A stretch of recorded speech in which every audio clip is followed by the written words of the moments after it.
Bonjour Jacques Florentin. Bonjour Jean-Luc. Rubrique phytothérapie aujourd'hui, nous allons parler de l'achillée. Alors c'est quoi l'achillée? Parce que ça ressemble à quoi tout d'abord? Voilà, alors c'est une plante, on la reconnaît facilement parce qu'en fait elle a des feuilles très fines, milléfolium, mille feuilles. L'inflorescence elle est assez discrète, c'est une plante qui fait partie de la famille des composés comme la marguerite. Mais par contre, ces petites feuilles qui sont tout à fait caractéristiques. C'est de la macro alors que j'ai là? Alors c'est vraiment de la macro, hein. C'est-à-dire que la fleur doit faire 3 mm ou 4, et là effectivement, on ne la voit pas comme ça à l'œil nu. Alors quelles sont les vertus de cette achillée? Alors d'abord, achillée pourquoi? Parce que Pline disait déjà au début de la chrétienté que Achille l'utilisait pour soigner les plaies, ses plaies de guerre, en fait, donc dans toutes les plaies qui saignent.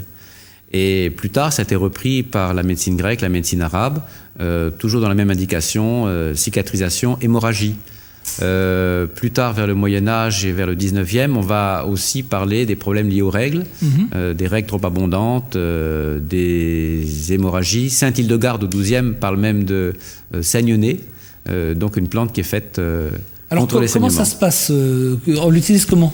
Alors on va l'utiliser soit en usage externe, soit par voie orale.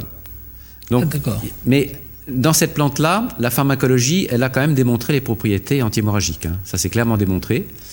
Par contre, dans les usages qui sont retenus par la France, on n'a pas retenu cet usage principal. Et pourquoi? On l'a plutôt positionnée en cicatrisante, parce qu'elle possède dedans une huile essentielle qui renferme de l'azulène. Vous savez, c'est cette huile qui donne une coloration bleue quand on la distille. Ah oui, d'accord. Oui. Et cette azulène a des propriétés cicatrisantes et antiseptiques.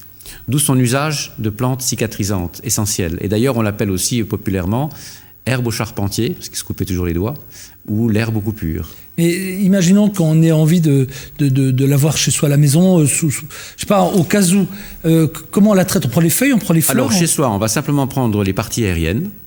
Et les parties aériennes, on va en faire une infusion assez concentrée, 10 grammes de plantes pour un verre. Mais il faut toujours faire sécher les fleurs avant de Alors, si on la fraîche, on peut l'utiliser fraîche, mais si elle est sèche, elle aura les mêmes propriétés sèches. D'accord. Et on va l'appliquer en cataplasme ou avec une gaze.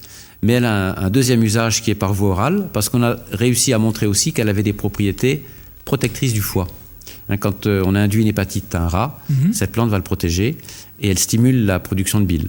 Et donc on l'a comme indication dans les troubles digestifs, à cause de ses propriétés sur le foie. Donc 2 indications, par voie orale digestive et en usage externe comme cicatrisant. On la trouve chez nous? Ah oui, c'est une plante très banale qu'on trouve ici, qu'on trouve dans les montagnes, dans les Vosges, dans toute la Lorraine, très très banale.